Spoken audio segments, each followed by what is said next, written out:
हिंदुओं ने अपने इतिहास को भुलाने का महापाप किया है जी। आज वही उनकी नस्लें भुगत रही हैं। हमें बता दिया कि गांधी नाम का एक महात्मा हुआ था जिसने बिना लड़े आजादी दिलवा दी। आजादी दिलवा दी हमको बिन तलवार बिन ढाल, और साबरमती के संत तूने कर दिया कमाल। जब हम ये कहते हैं तो हम उन लाखों बलिदानियों का अपमान कर देते हैं जो अंग्रेजों ने मार दिए थे, फांसी पर लटका दिए थे, गोली मारकर कुओं में फेंक दिए थे, जिनकी लाशों को कुत्तों को खिला दिया था अंग्रेजों ने। हम एक गांधी को ग्लोरीफाई करने के लिए लाखों करोड़ों हिंदुओं का अपमान कर देते हैं। गांधी को महान बताने के लिए, राष्ट्रपिता बताने के लिए हम ये भूल जाते हैं कि इस देश का बंटवारा 1 करोड़ हिंदुओं की लाश पर हुआ है। सरकारों ने, इतिहासकारों ने केवल डाटा छिपाया है, नीरज जी, डाटा छिपाया है। 1 करोड़ हिंदुओं की लाश पर हुआ ये बंटवारा। अगर ये बताया होता तो दोबारा बंटवारे की स्थिति नहीं आती। आज हम दोबारा उन्हीं परिस्थितियों में नहीं फंसते। जी नीरज जी, समझ चाहता हूं, बताइए। जी, आप जो कह रहे हैं उससे लगभग सब बातों से सहमति है, उसमें कोई आप गलत नहीं कह रहे, फैक्चुअली कुछ इनकरेक्ट नहीं है। लेकिन अभी देखिए हो क्या रहा है। एक समाज ऐसा है जिनके पास एक किताब है, वो बोलती है कि जितने हमसे अलग हैं वो सब मखलूक से बदतर है, वो घटिया है, उनकी गर्दनें काट दो, उनकी गर्दनें उड़ा दो, उनसे लड़ो, उनको मारो, तब तक मारो जब तक वो सारे कन्वर्ट नहीं हो जाते। उनकी महिलाएं माले गनीमत हैं, सेक्स स्लेवरी की वो बात करते हैं, ये सारा कुछ वहां पे है। अब ये एक एक चीज जब आप निकालेंगे तो आपको साक्षात अपनी आंखों के सामने दिखता है कि ये नफरत है, कि घृणा है।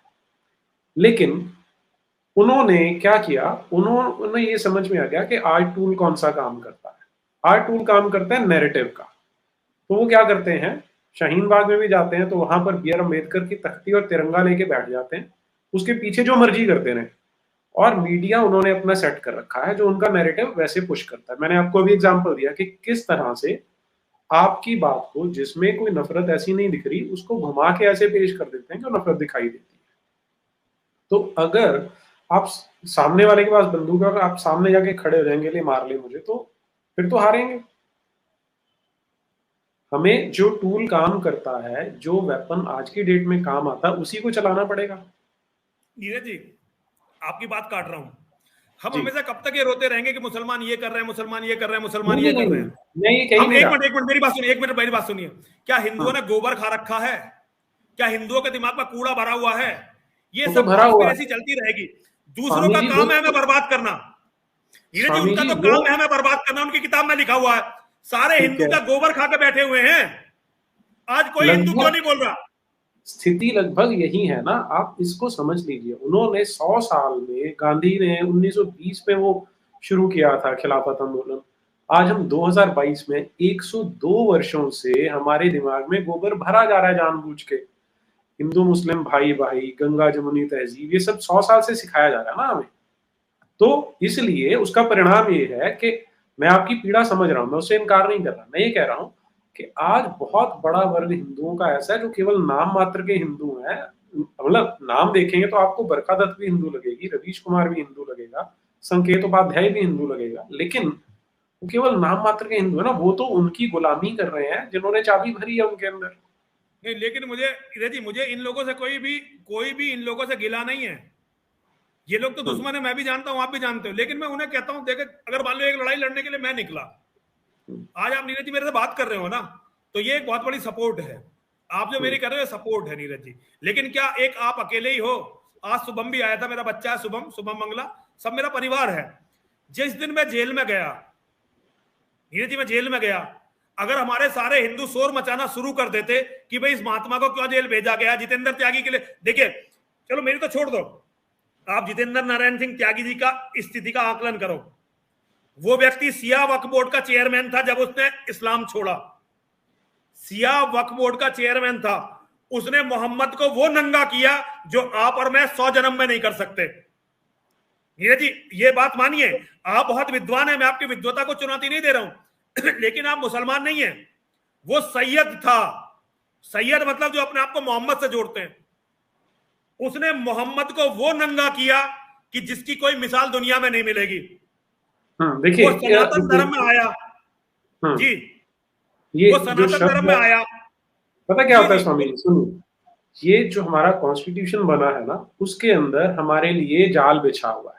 नहीं अब नहीं आप नहीं नहीं, जब ये सुनिए सुनिए जाल नहीं सुनिए बिछा। सुनिए सुनिए तो नीरज जी, सही। जाल देखिए, हम अपनी अकर्मण्यता को जस्टिफाई नहीं कर सकते, हम अपनी कायरता मैं को, ये अपने नहीं, कमीनेपन को जस्टिफाई नहीं कर सकते। रुकिए अगर रुकिए मैं रुकिए आज सोच क्या है, नीरज जी सुनिए, सोच क्या है, आज सोच ये है कि अगर मैं यूट्यूब पर बैठा हुआ हूं और मुझे 2000 लोग सुन रहे हैं, तो मैं समझूंगा कि अगर नीरज अत्री कल को बोलना बंद कर दे तो उसके सब्सक्राइबर्स में से कुछ मुझे मिल जाएंगे, जो डोनेशन उसके पास आ रही है कुछ डोनेशन मुझे मिल जाएगी। इसीलिए मैं किसी के लिए खड़ा नहीं हो रहा हूं, मैं खड़ा नहीं हो रहा हूं नीरज अत्री के लिए। कल को किसी पर बात आएगी, मैं नहीं खड़ा हो रहा हूं, इसलिए बवाल हो रहा है।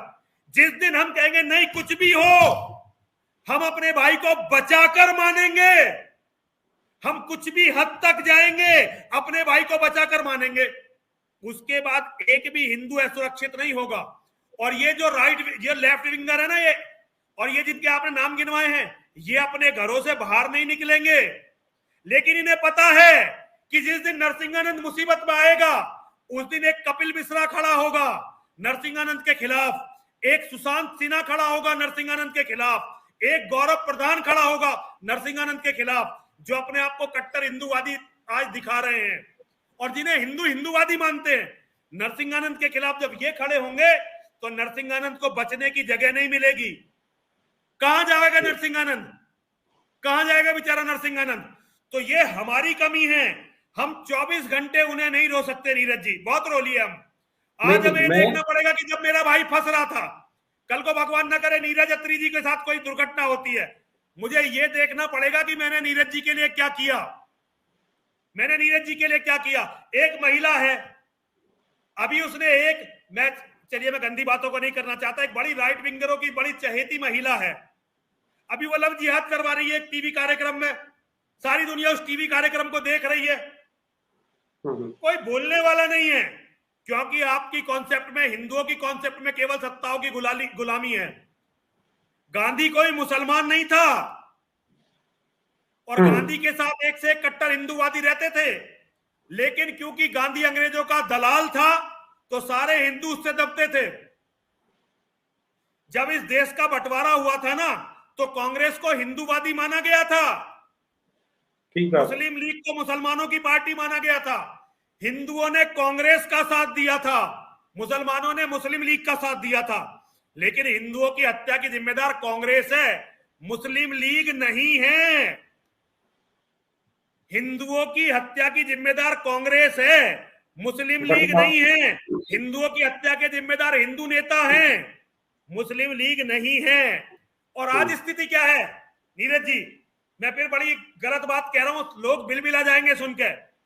जिस जगह कल मुस्लिम लीग खड़ी थी, आज उस जगह कांग्रेस खड़ी है, आज उस जगह समाजवादी पार्टी खड़ी है, आज उस जगह कम्युनिस्ट पार्टियां खड़ी हैं जहां कल मुस्लिम लीग खड़ी थी, और जहां कल कांग्रेस खड़ी थी वहां आज की सत्ताधारी पार्टी खड़ी हुई है।